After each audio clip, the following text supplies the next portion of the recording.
This is your promised tape on life, death, and life after death. I'm sharing with you some of the experiences and findings that we had during the last decade since we started to study the whole issue of death and life after death seriously. After working with dying patients for so many years, it became very evident that in spite of our existence of so many millions of years as human beings, we have not yet come to a clear understanding of perhaps the most important question, namely the one of the definition, meaning, and purpose of life and death. I wanted to share with you some of this research in death and life after death, and I think the time has come when we're all trying to put these findings together in a language that can help people to understand and also perhaps help them in dealing with the death of a loved one, especially the tragic occurrence of a sudden death when we don't quite understand why these tragedies have to happen to us. It is also very important when you try to counsel and help dying patients and their families, and the question occurs over and over again: what is life? What is death? And why do young children, especially young children, have to die? We have not published any of our research for many reasons. We have studied near-death experiences for decades, but we were very aware that those were near-death experiences and that we could not share half-truths until we also knew what would happen to those people after they made the transition. The only thing that Shantini Laya has published so far was a letter that I wrote and illustrated in response to a 9-year-old boy with cancer from the southern part of the United States, and who wrote me a very moving question: what is life and what is death, and why do young children have to die?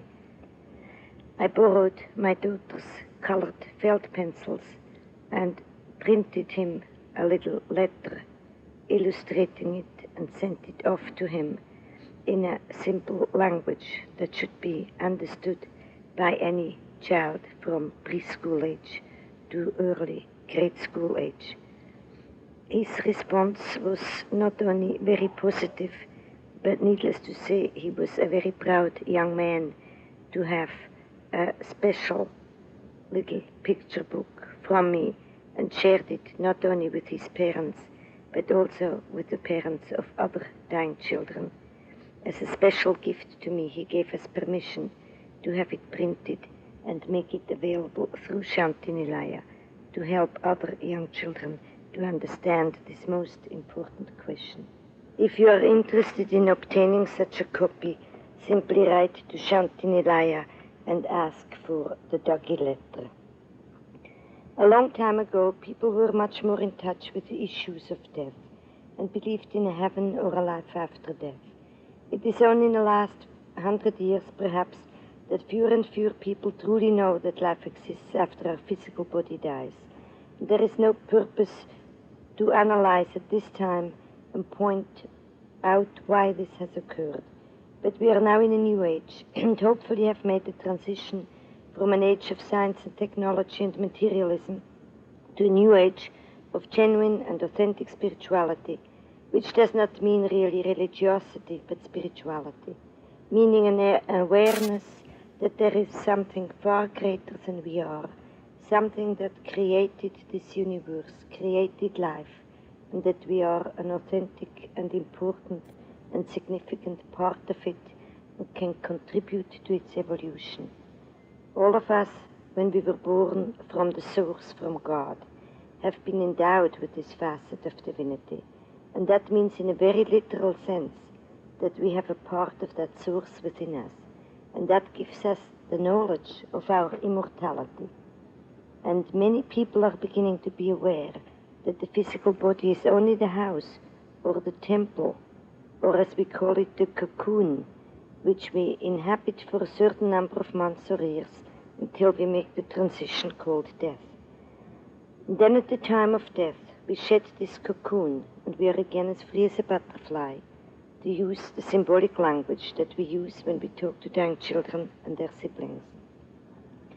I have worked with dying patients for the last 20 years, And when I started this work, I must say that I was neither very interested in life after death, nor did I have any really clear picture about the definition of death, except naturally for those that the science of medicine has defined.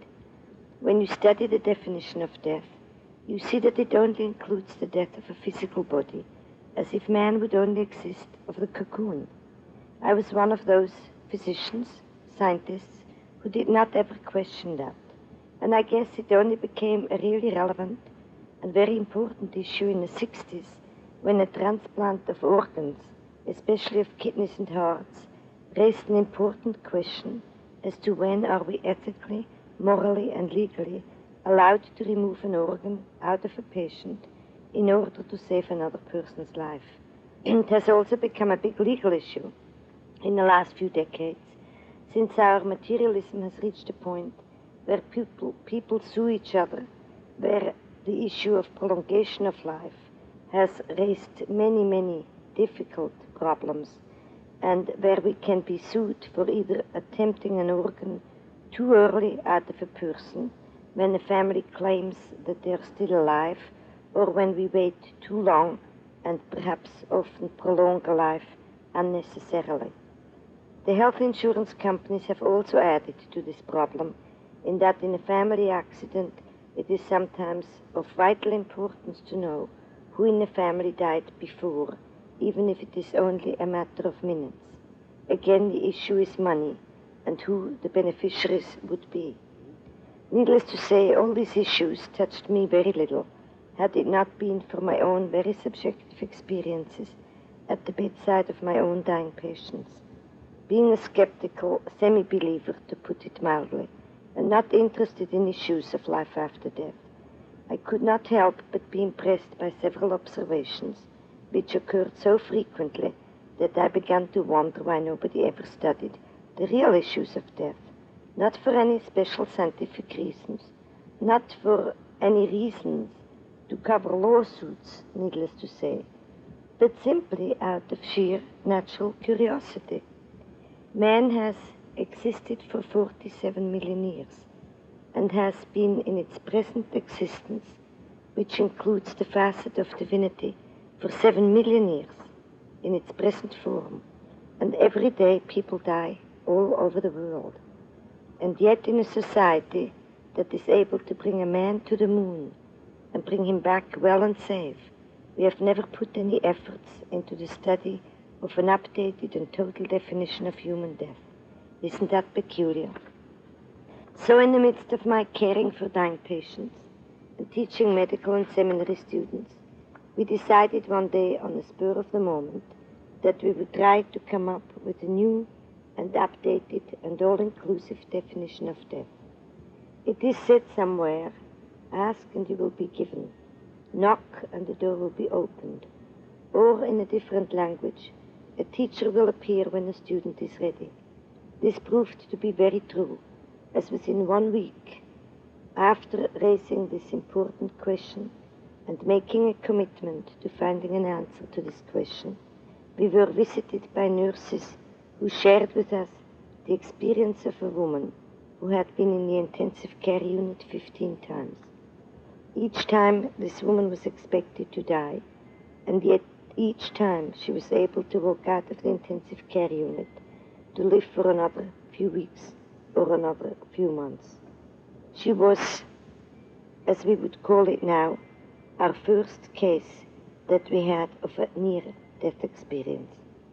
This occurred simultaneously with my increasing sensitivity and observation of other unexplained phenomena at the time when my own patients were very, very close to death.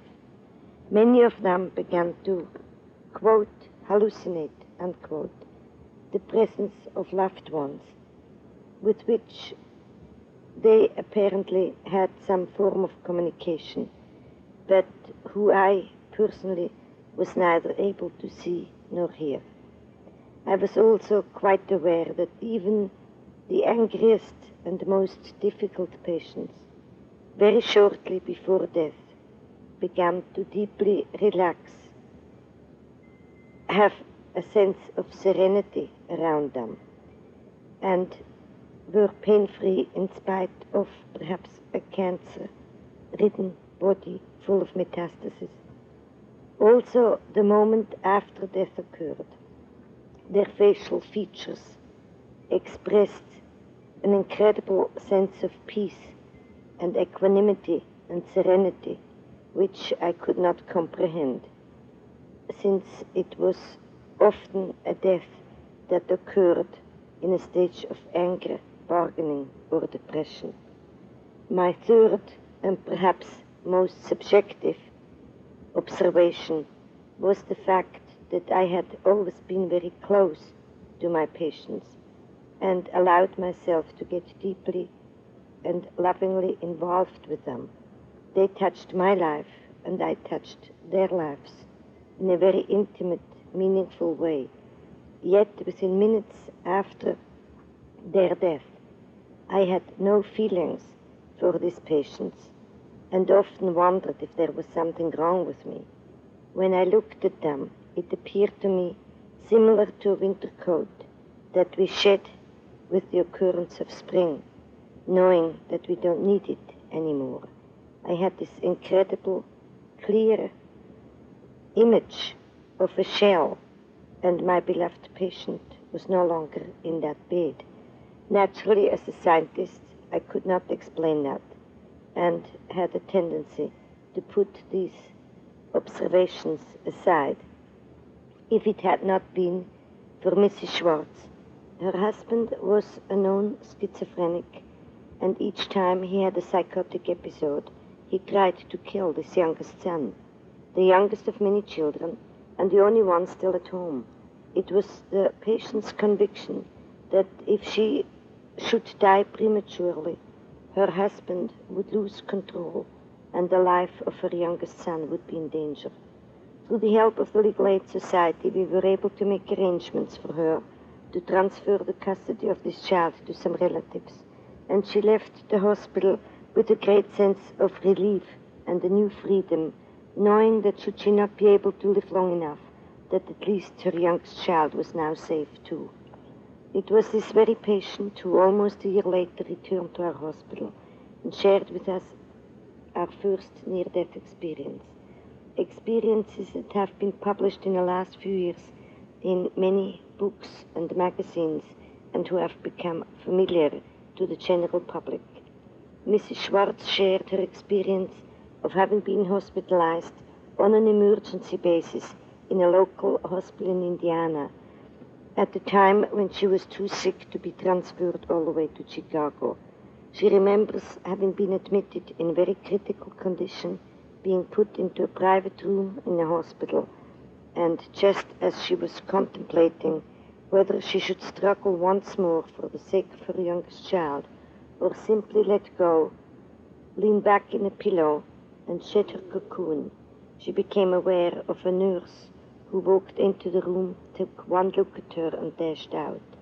At this very moment, she saw herself slowly and peacefully floating out of her physical body and floating a few feet above her bed.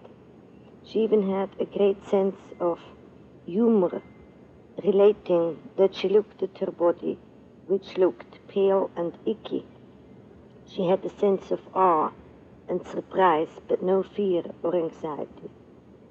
She then watched the resuscitation team walk into the room, enumerated in great details who walked in first, who walked in last, was totally aware of not only every word of their conversations, but also of their thought patterns, and had only one great need, namely to convey to them to relax, to take it easy, and to tell them that she was all right.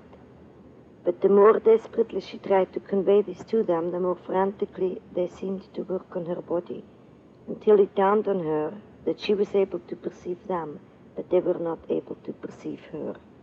Mrs. Schwartz then decided to give up her attempts, and in her own language she said, "I lost consciousness." She was declared dead after a 45-minute unsuccessful resuscitation attempt, and later on showed signs of life again, much to the surprise of the hospital staff, and lived another year and a half. When Mrs. Schwartz shared this with my class and myself in our seminars, needless to say, it was a brand new experience for me. I had never heard of near-death experiences, in spite of the fact that I had been a physician for many years. My students were shocked that I did not call this a hallucination, an illusion, or a feeling of depersonalization. They had a desperate need to give it a label, something that they could identify with and then put it aside and not having to deal with it. Mrs. Schwartz's experience, we were sure, could not be a single, unique occurrence. Our hope was to be able to find more cases like this and perhaps go in a direction of collection of data to see if this was a common, a rare, or a very unique experience that this patient had. Needless to say, and it has become known now all over the world, that many researchers, physicians, psychologists, and people who study parapsychological phenomena have tried to collect cases like this, and in the last 10 years, over 25,000 cases have been collected from all over the world. It may be simplest to summarize what all these people experience at the moment of cessation of physical bodily functioning. We call this simply near-death experiences, as all these patients have made a comeback and were able to share with us after they recovered. We will talk later on what happens to those people who do not make a comeback. It is important to understand that of the many people who have cardiac arrests or who are resuscitated, only 1 out of 10 has a conscious recollection of the experiences they had during this temporary cessation of vital functionings. This is very understandable if we compare it with the average population, all of whom dream every night, but only a small percentage of the people are aware of their dreams on awakening. The cases we collected throughout not only the United States, but Australia, Canada.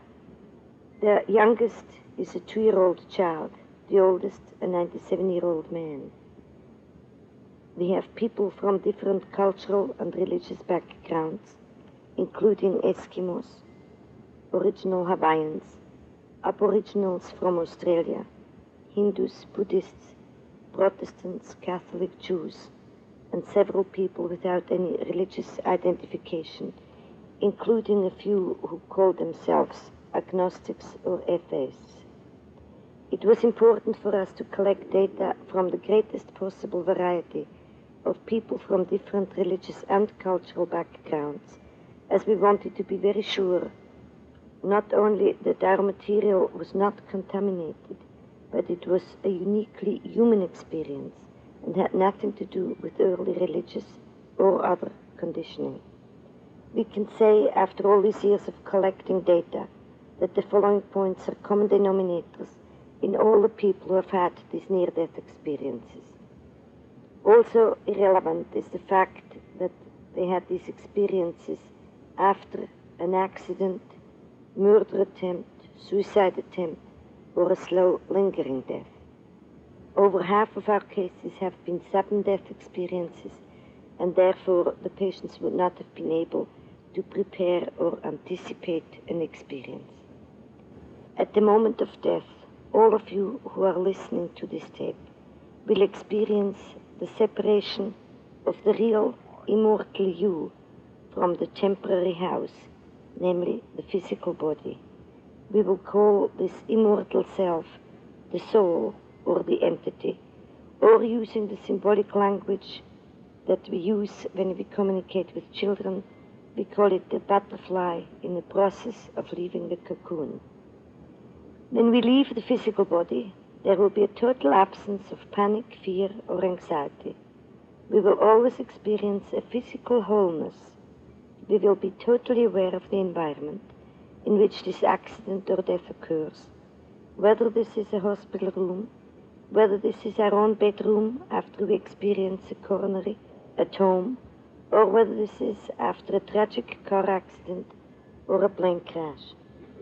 We will be quite aware of the people who work in the resuscitation team or the people who try to work in a rescue attempt, trying to extricate perhaps a mutilated and hurt body out of a car wreck. We will watch this at the distance of a few feet in a rather detached state of mind, if I may use the word mind, though we are no longer connected with a mind or a functioning brain at this moment in most cases. This all occurs at the time when we have no brainwave tests that are still giving us signs of brain activities, and happens very often at the time when physicians find no signs of life whatsoever. At this moment of observation of the scene of death, we will be aware of people's conversations, their behaviors, their attires, their thoughts, without having any negative effect about the whole occurrence. Our second body, which we experience at this time, is not a physical body, but is an ethereal body, and we will talk later on about the differences between physical, psychic, and spiritual energy which create these forms. In this second, temporary, ethereal body, we experience a total wholeness, as I said before. Namely, if we have been amputees, we will have our legs again. If we have been deaf mutes, we can hear and talk and sing. If we have been a multiple sclerosis patient in a wheelchair, with blurred vision, blurred speech, and unable to move our legs, we are able to sing and dance again.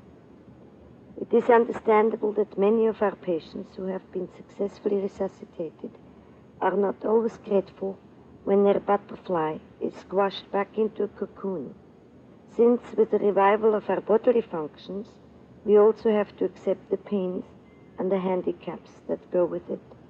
In the state of the ethereal body, we have no pain and no handicaps.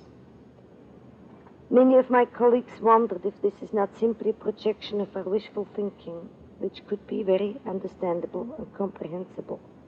If anyone has been paralyzed, mute, blind, or handicapped for many, many years, they may be looking forward to a time when their suffering is ended. It is very easy to evaluate whether this is a projection of wishful thinking or not. Number one, half of our cases have been sudden, unexpected accidents or near-death experiences where people were unable to foresee what was going to hit them, like in a case of a hit-and-run driver who amputated the legs of one of our patients, and yet when he was out of his physical body, he saw his amputated leg on a highway and was fully aware of having both of his legs on his ethereal, perfect and whole body. So we cannot assume that they had previous knowledge of the loss of their legs and would therefore project in their own wishful thinking that they were able to walk again. But there is a much simpler way to rule out the projection of wishful thinking, and that is to use blind people who do not have light perception. We ask them to share with us what it was like when they had this near-death experience. If it was just a dream fulfillment, those people would not be able to share with us the color of a sweater we wear, the design of a tie, or minute details of shape, colors, and designs of the people's clothing. We have questioned several totally blind people who were able to share with us in their near-death experience, and they were not only able to tell us who came into the room first, who worked on the resuscitation, but they were able to give minute details of the attire and the clothing of all the people present, something a totally blind person would never be able to do. Besides the absence of pain and the experience of a physical wholeness in a simulated perfect body we may call the ethereal body, people will also be aware that it is impossible to die alone. And there are 3 reasons why no one can die alone.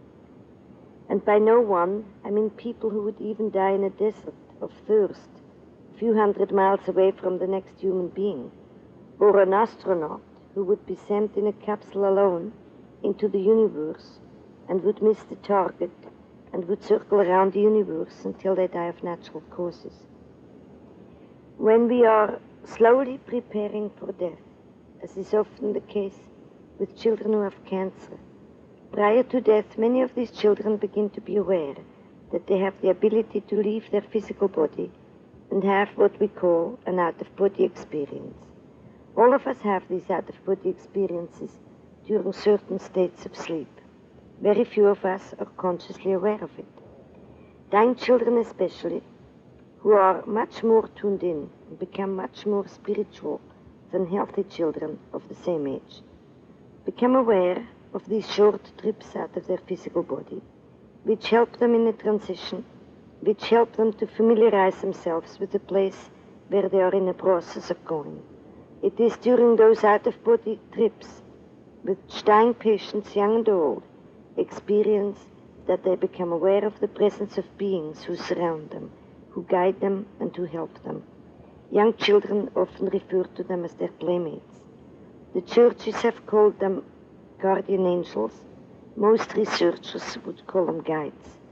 It is not important what label we give them, but it is important that we know that every single human being, from the moment of birth, which begins with the taking of the first breath, until the moment when we make the transition and end this physical existence, that we are in the presence of these guides or guardian angels who will wait for us and help us in the transition from life to life after death. Also, we will always be met by those who preceded us in death and whom we have loved, like a child we have lost, maybe decades earlier, a grandmother, a father, a mother, or other people who have been significant in our lives. The third reason why we cannot die alone is that when we shed our physical bodies, even temporarily, prior to death, we are in an existence where there is no time and no space. And in this existence, we can be anywhere we choose to be at the speed of our thought. A little Susie, who is dying of leukemia in a hospital, may be attended by her mother for weeks and weeks, and it becomes very clear to the dying child that it becomes increasingly difficult for her to leave mommy, who leans perhaps over the aluminium side rails, and sometimes implicitly or explicitly conveys, "Honey, don't die on me. I can't live without you." So what we are doing to these patients, naturally, is to make them, in a sense, guilty for dying on us.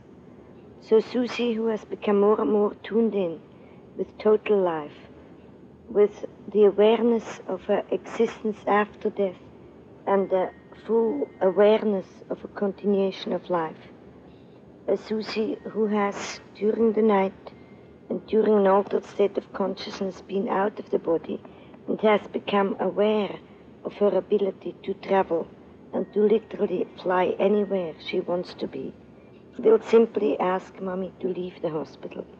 Often children say, "Mommy, you look so tired. Why don't you go home, take a shower, take a rest, I'm really okay now." And the mother leaves, and half an hour later, a nurse may call from the hospital and say, "I'm sorry, Mrs. Smith, your daughter just passed away." Unfortunately, those parents will often live with a tremendous amount of guilt and shame and reprimand themselves for not having stuck it out just another half a day when they would have been with their child at the moment of death. Little do they understand and comprehend that no one can die alone, because Susie, unburdened by her own needs, is able to let go of the cocoon and free herself quite quickly. She will then, at the speed of her thought, be with mommy or daddy, or whoever she needs to be with. We have been all endowed by a facet of divinity, as we mentioned earlier. We have received this gift 7 million years ago, and that includes not only the ability to have free choice, but also the ability to shed our physical body, not only at the time of death, but in times of crisis, in times of exhaustion, in times of very extraordinary circumstances, and also in a certain type of sleep. It is important that we know that this happens before death. Viktor Frankl, who wrote the very beautiful book, The Search for Meaning, of his experiences in the concentration camps, was probably one of the best-known scientists who studied out-of-body experiences many decades ago when it was not yet popular. He studied people who fell from the mountains in Europe and who experienced a review of their life. He studied how many of these life experiences went through their mind during the very brief period, maybe a few seconds, of a fall from a high mountain, and became aware that during these out-of-body experiences, time cannot possibly exist. Many people have had similar experiences when they had a near drowning or during a time of their life when they were in great danger. Our study was verified by laboratory research with the collaboration of Bob Monroe, who wrote the book Journeys Out of the Body. I have had not only spontaneous out-of-body experiences, but have had those that were induced in a laboratory, supervised by Monroe, and watched and observed and shared by several scientists from the Menninger Foundation in Topeka. More and more scientists and researchers are repeating these kind of studies now and have found it to be quite verifiable, and naturally it lends itself to a great many aspects of a study of a dimension which is very hard to conceive with our three-dimensional scientific approach to life. We have also been questioned about the guides or guardian angels, about the presence of loving human beings, especially deceased members of our family who preceded us in death and who come and welcome us at the time of our own transition. Again, the question comes up naturally: how do you verify such frequent occurrences in a more scientific way?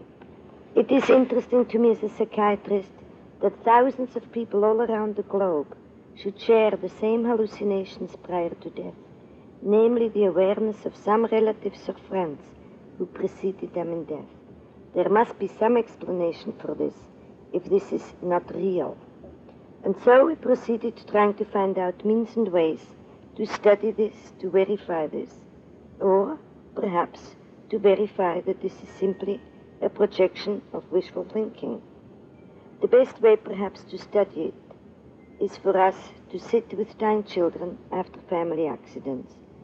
We usually did this after 4th of July, weekends, Memorial Days, Labor Days, when families go out together in family cars and all too often have head-on collisions which kills several members of the family and brings many of the injured survivors into different hospitals. I have made it a task to sit with the critically injured children, since they are my specialty, and being quite aware that they have not been informed about the number and names of the relatives who have been killed, was very impressed that they were always aware of those who preceded them in death. I sit with them, watch them silently, perhaps hold their hand, watch their restlessness, and then often, shortly prior to death, a peaceful serenity, which is always an ominous sign. It is at this time that I ask them if they are willing and able to share with me what they experience. They share in very similar words. Quote, "Everything is all right now. Mommy and Peter are already waiting for me," unquote. I am aware that her mother was killed suddenly at the scene of the accident, but I'm not aware that her brother Peter also died. Shortly afterwards, I received a phone call from the Children's Hospital that Peter had died 10 minutes ago.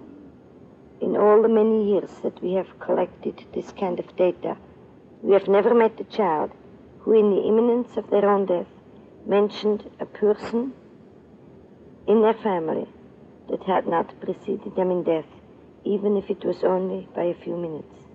I do not know how to explain this any other way, except from the knowledge that these people are already aware of the presence of their family members who will wait for them for the time of their own transition when they are reunited again in a different form of life that many people do not really yet comprehend.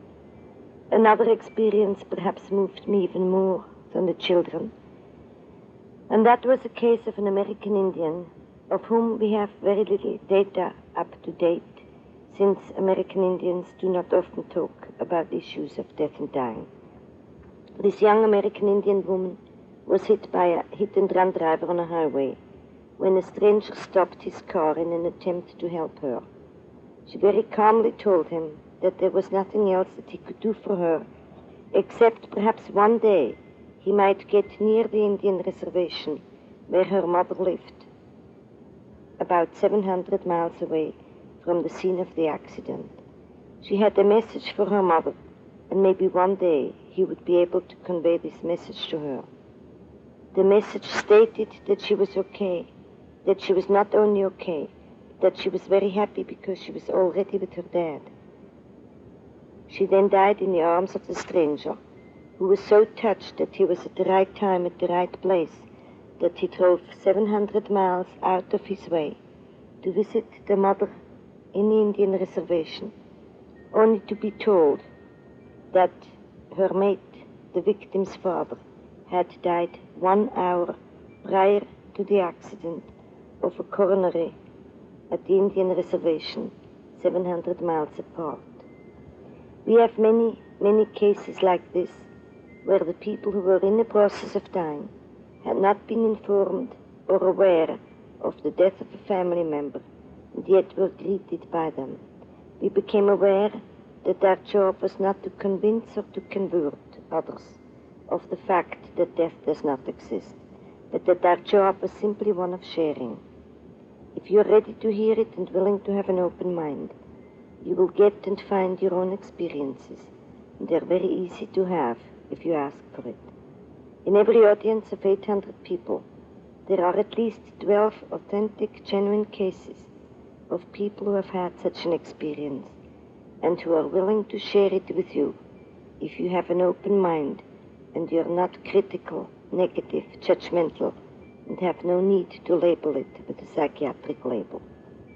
The only thing that prevents them from sharing it with others in our society is our incredible tendency to label, to belittle, or to deny such stories when they make us uncomfortable and don't fit into our own scientific or religious model. All the experiences I have shared so far will be the experiences you have when you are in a critical condition or near death. Needless to say, all the people who shared those experiences with us have been people who made a comeback and were able to share it with us. My most dramatic and unforgettable case of ask and you will be given, and also of a near-death experience, was a man who was in the process of being picked up by his entire family for a Memorial Day weekend drive to some relatives out of town. During the traveling to the place of work where he was supposed to be picked up by his parents, in-laws, wife, and 8 children, the family van was hit by a gasoline tank. The gasoline poured over the car and burned his entire family to death. He remained in a state of total shock and numbness for several weeks, stopped working, was unable to communicate, and to make a long story short, became a total bum, drinking a half a gallon of whiskey a day, trying heroin and other drugs to numb his pain, was unable to hold a job for any length of time, and ended up literally in a gutter. It was during one of my hectic traveling tours, and having just finished the 2nd lecture in a day on life after death, when a hospice group in Santa Barbara asked me for yet another lecture. After my preliminary statements, I became aware that I'm very tired of repeating the same stories over and over again, and I quietly said to myself, "Oh God, why don't you send me somebody from the audience who has had such a near-death experience and who is willing to share it with the audience so I can take a break and they have a first-hand experience instead of hearing my old stories over and over again." At that very moment, the organizer of the group gave me a little slip of paper with an urgent message on it. A message from a man from the Bowery who begged me to share with me his near-death experiences. I took a little break and sent the messenger to this Bowery hotel, and a few moments later, after a speedy cab ride, the man appeared in the audience, and instead of being an expected bum, as he described himself, it was a rather well-dressed, very sophisticated man who went up on the stage, and without having a need to evaluate him, I encouraged him to share with the audience what he needed to share. He shared how he was looking forward to the weekend family reunion, how his entire family piled into a huge family van and they were on the way to pick him up when this tragic accident occurred, which burned his entire family to death. He shared the shock and the numbness, the utter disbelief to being suddenly a single man, of having had children and suddenly becoming childless, of living without a single close relative in one instant of a tragic accident, and his total inability to come to grips with it. He shared how he became, from a money-earning, decent, middle-class husband and father, a total bum, drunk every day from morning till night, using every conceivable drug and trying to commit suicide in every conceivable way, and yet never able to succeed. His last recollection was, after 2 years of literally bumming around, lying on the edge of a forest in a dirt road, drunk and stoned, as he called it, again desperately trying to be reunited with his family, not wanting to live, not having the energy to even move out of the road when he saw a big truck coming down the street and literally running over him. It was at this moment that he watched himself in the street, critically injured, while he observed the whole scene of the accident a few feet from above, as he called it. It was at this moment that his family appeared in front of him in a glow of light with an incredible sense of love and happy smiles on their faces, simply making him aware of their presence, not communicating in any verbal way, but in a form of a thought transference, sharing with him the joy and the happiness of their present existence. This man was not able to tell us how long this reunion took place, but he was so awed by their health, by their beauty, by their radiance, by their total accepting of his present life situation, by their unconditional love, that he made a vow not to touch them, not to join them, but to re-enter his physical body and to promise that he would share with the world what he had experienced in a form of a redemption for his 2 years of trying to throw his physical life away. It was after this vow that he watched how the truck driver carried his totally injured body into the car, how an ambulance was speeding up to the scene of the accident, how he was taken to the hospital emergency room and strapped down on a stretcher. And it was in the emergency room that he finally re-entered his physical body, tore off the straps that were tied around him, and walked literally out of the emergency room without ever having any delirium tremens or any after effects from the heavy abuse of drugs and alcohol. He felt healed and whole, and made a commitment that he would not die until he had the opportunity of sharing the existence of life after death with as many people as would be willing to hear him. It was after reading a newspaper article about my appearance in Santa Barbara that he sent a message to the auditorium, and by my allowing him to share it with the audience, he was able to keep the promise he made at the time of his short and temporary and happy reunion with his entire family. We do not know what happened to this man since then, but I will never forget the glow in his eyes, the joy and the deep gratitude he experienced that he was led to a place where, without doubt and questioning, he was allowed to stand up on a stage and share with a group of hundreds of hospice workers the total knowledge and awareness that our physical body is only the shell that encloses our immortal self. The question naturally comes, what happens then after death? We have studied very young children who have not yet read Moody's book and have not had an opportunity to reading magazine articles or listening to accounts of others like this man. And even our youngest patient, the 2-year-old child, was able to share with us what he experienced and called the moment of death. The only religious differences between people from different religious background is the presence of certain religious figures, and the 2-year-old is perhaps our best example. He had an anaphylactic allergic reaction to a drug given to him by a physician in a doctor's office and was declared dead.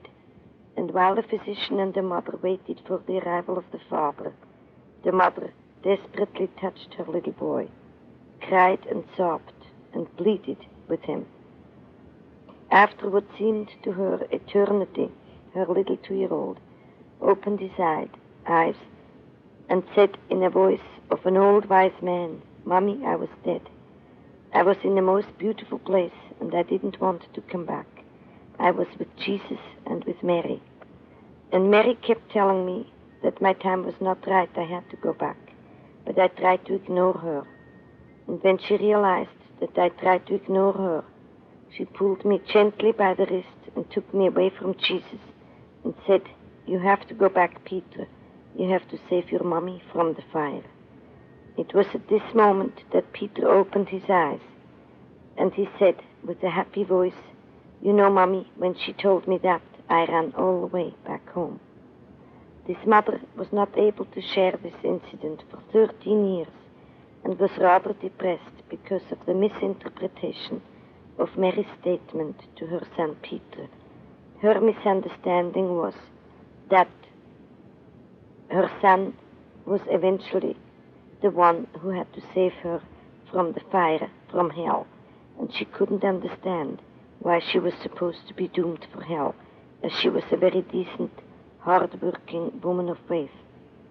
I tried to convey to her that she did not understand the symbolic language, that this was a unique and beautiful gift of Mary, who is, like all beings in the spiritual realm, a being of total and unconditional love, unable to condemn or to criticize, a quality that only human beings have.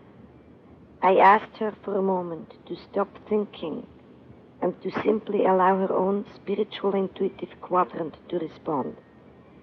And I asked her, what would it have been if Mary would not have sent Peter back to you 13 years ago?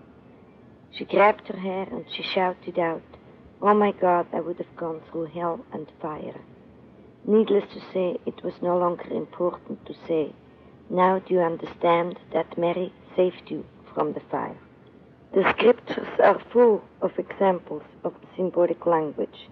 and if people would listen more to their own intuitive spiritual quadrant and not contaminate the understanding of these beautiful messages with their own negativity, their own fears, their own guilt, their own needs to punish others or themselves, they would begin to comprehend the beautiful symbolic language that dying patients use when they try to convey to us their needs, their knowledge, and their awareness.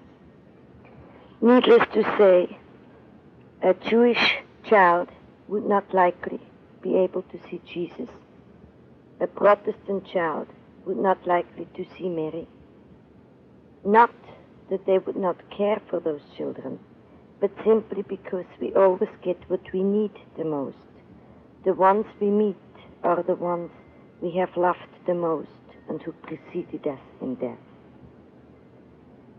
After we are met by those we have loved, after we are met by our own guides and guardian angels, we are passing through a symbolic transition, often described in the form of a tunnel. Some people experience it as a river, some as a gate, but each one will choose what is most symbolically appropriate for them. In my own personal experience, it was naturally a mountain path with wildflowers, simply because my concept of heaven includes mountains and wildflowers, the source of much happiness in my childhood in Switzerland. This is culturally determined. After we pass through this visually very beautiful and individually appropriate form of transition, say the tunnel, we are approaching a source of light that many of our patients describe and that I have myself experienced in the form of an incredibly beautiful and unforgettable, life-changing experience called cosmic consciousness.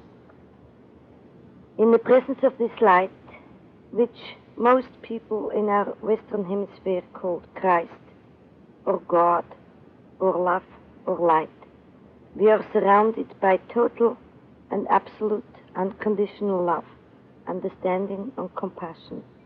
It is in the presence of this light, which is a source of pure spiritual energy and no longer physical or psychic energy. Spiritual energy can neither be manipulated nor used by human beings.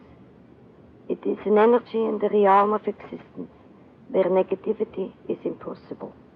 And that means that no matter how bad we have been in our life or how guilty we feel, we are unable to experience any negative emotions.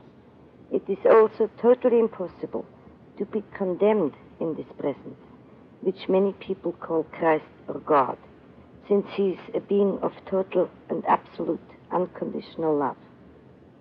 It is in this presence where we become aware of our potential, of what we could be like, of what we could have lived like.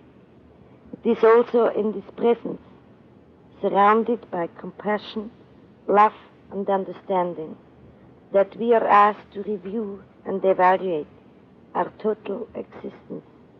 Since we are no longer attached to a mind or physical brain and a limiting physical body, we have all knowledge and all understanding.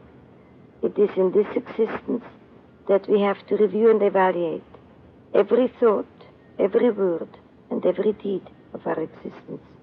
And we will be simultaneously aware of how all of these have affected others. In the presence of the spiritual energy, we no longer have the need for a physical form, and we then leave this ethereal, simulated body behind and resume again the form that we had before we were born and the form we will have in eternity, between lifetimes, and the form we will have when we merge with the source, with God, when we have finished our destiny. It is important to understand that from the moment of our existence until we return to God, that we always maintain our own identity and our own energy pattern, and that in the billions of people in this universe, on this physical plane and in the unobstructed world, there are no two energy patterns no two people alike, not even identical twins. If anybody doubts in the greatness of our Creator, one should consider what genius it takes to create billions of energy patterns, and no two are alike. This is the uniqueness of the human being, and the only way I could compare this miracle with are the number of snowflakes on this planet Earth, and knowing that there are no two snowflakes alike. I have had the great blessing of being able to see with my own physical eyes the presence of hundreds of those energy patterns in full daylight, and it is very similar to a fluttering, pulsating series of different snowflakes, all with their different lights, their different colors, and their different forms and shapes. This is what we are like after we die. This is also how we exist before we are born. It takes up no space, no time, to go literally from one star to another, from planet Earth to another galaxy. And those energy patterns, those beings, are with us right here.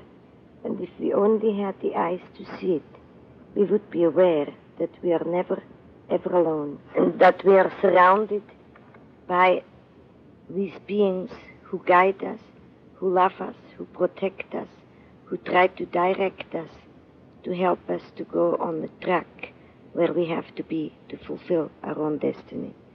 Maybe in times of great pain, of great sorrow, and great loneliness, we can get tuned in and become aware of their presence. We can communicate with them at night before we fall asleep, and we can ask them to make their presence known to us. We can ask them questions before we are asleep, and we can ask them to give us an answer in our dreams.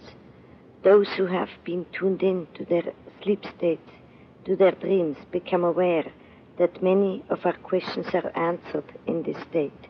And as we get more tuned in to our own inner entity, to our own inner spiritual part, it is very understandable that we can get help and guidance also from our own inner entity, from our own all-knowing self, that immortal part we call the butterfly. Let me share with you now some of my own mystical experiences that helped me truly know, rather than believe, that all these existences beyond the realm of our scientific understanding are true, are reality, are something that is available to all human beings. I have to make it very clear that in my earlier years I had no comprehension of higher consciousness. I never had a guru. In fact, I was never really able to meditate, a source of great peace and understanding for many people, not only in the Eastern Hemisphere, but more and more of the Western world. It is true that I'm getting totally tuned in when I communicate with dying patients, and maybe in those thousands of hours that I've been sitting with them, where nothing and no one was able to distract us, that this may be considered a form of meditation. If that is true, then I have indeed meditated for many, many hours. But I truly believe that it is not important to go to a mountaintop, to live as a hermit, to go to India, or to have a guru, to have these mystical experiences. I truly believe that every human being consists of a physical, an emotional, an intellectual, and a spiritual quadrant.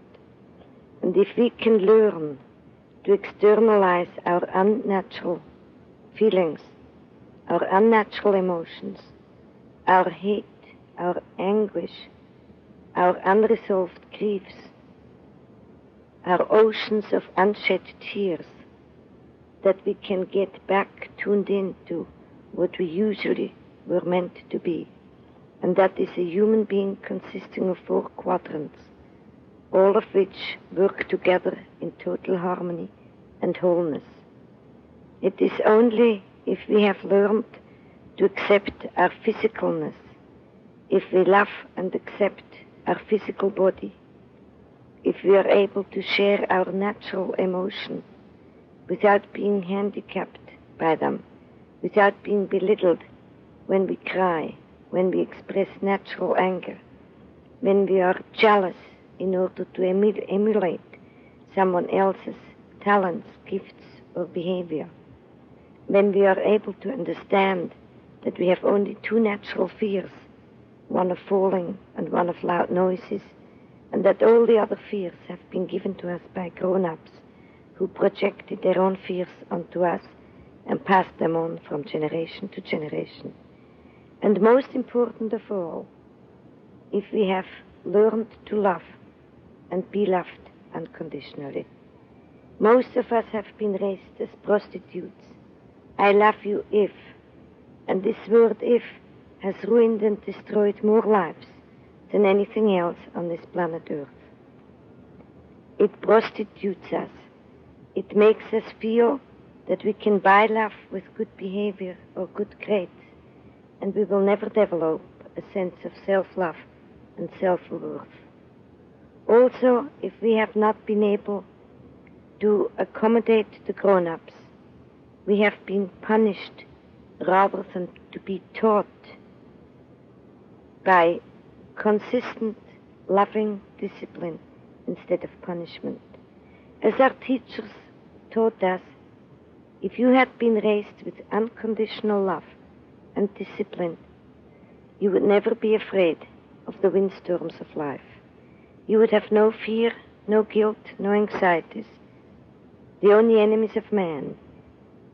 Should you shield the canyons from the windstorms, you would never see the beauty of their carvings.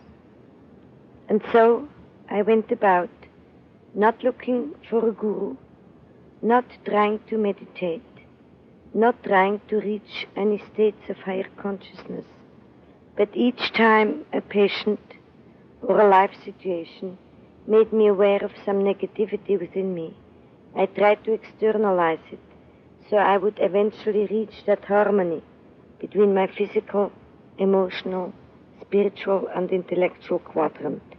And as I did my homework and tried to practice what I go around teaching, I was blessed with more and more mystical experiences, which means both a getting in touch with my own intuitive, spiritual, all-knowing and all-understanding self, but I was also able to get in touch with the guidance which comes from the unobstructed world and which always surrounds us and waits for an occasion, an opportunity to not only impinge on us knowledge and directions, but also helps us to understand what life, and especially our own personal destiny, is all about, so that we can fulfill our destiny in one lifetime and do not have to return in order to learn the lessons we have not been able to pass in this existence.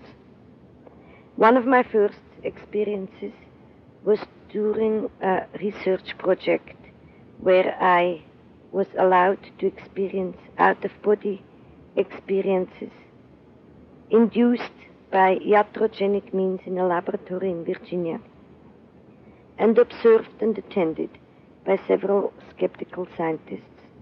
It was during one of these out-of-body experiences that I was slowed down by the laboratory chief, who felt that I went too fast and too soon. Much to my dismay, he in a way interfered with my own needs and my own personality. On a second attempt of having an out-of-body experience, I was determined to circumvent this problem by giving myself a self-induction to go faster than the speed of light and further than any human being had ever gone in an out-of-body experience. The moment the induction was given, I literally left my body in an incredible speed, and the only memory I had when I returned into my physical body was the words Shantinilaya. I had no idea about the meaning and significance of this word, and literally had no concept of where I had been. The only awareness I had was that I was healed of an almost complete bowel obstruction, and also of a very painful slipped disc, which made it impossible for me to even pick up a book from the floor. When I came out of this experiment, my bowel obstruction was healed, and I was literally able to lift a 100-pound sugar bag from the floor without any discomfort and pain. I was told that I radiated, that I looked 20 years younger, and everybody present tried to press me for information. I had no idea where I was until the night after the experiment, a night I spent in a lonely guest house alone in the forest in the Blue Ridge Mountains, when gradually and not without trepidation, the awareness came to me that I had gone too far and that I had now to accept the consequences of my own choices. I tried to fight my sleep during that night, having a vague and inner knowledge that it would happen, not knowing what it would mean. And the moment I let go, I had probably the most painful, most agonizing experience any human being can ever live through. I literally lived through 1,000 deaths of my 1,000 patients that I had attended by then. It was a total physical, spiritual, emotional, and intellectual agony, with inability to breathe, with a doubling up of my body in agonizing physical pain, and the total knowledge and awareness that I was out of reach of any human being, and I had to make it somehow through that night. In these agonizing hours, I had only 3 reprieves. It was very similar to going through labor pain, and after each labor pain, another one follows immediately without having an instant to breathe in between. In those 3 brief moments where I was able to catch a breath, some significant symbolic occurrences happened, which I understood only much later on. During the first reprieve, I begged for a shoulder to lean on, and I literally expected a man's left shoulder to appear, and I could put my head on his shoulder and bear the agony somewhat better. In the same instant that I asked for the shoulder to lean on, a deep, caring, compassionate, but severe voice simply stated, "You shall not be given." Endless time later, I had another moment to catch a breath, and this time I begged for a hand to hold. And I again expected a hand to show up at the right side of my bed, so I could grab onto it and endure the agony somewhat easier. And the same voice appeared again, "You shall not be given." The third and the last time I was able to catch a breath, I contemplated to ask for a fingertip, and very much in character with myself, I said, "No, if I can't get a single hand, I don't want a fingertip either." The meaning of the fingertip was naturally simply the awareness of the presence of a human being, with the full knowledge that I could not hold on to that fingertip. It became then, for the first time in my life, an issue of faith, and the faith had something to do with the deep inner knowledge that I had the strength and the courage to endure this agony all by myself. But it also included the faith and the knowledge that we are never given more than we can bear. I suddenly became aware that all I needed to do is to stop my fight, to stop my rebellion, to stop being a warrior, and to move from a rebellion to a simple, peaceful, positive submission, to an ability to simply say yes to it. And the moment I did that, the agony stopped. My breathing was easier. My physical pain disappeared with the moment I uttered the word yes, not in words, but in thoughts. And instead of the 1,000 deaths, I lived through a rebirth experience which is beyond any human description.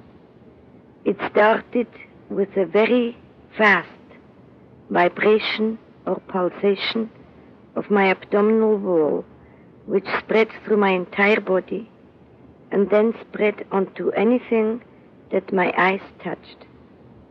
The ceiling, the wall, the floors, the furniture, the bed, the window, the horizons outside of my window, the trees, and eventually included the whole planet Earth.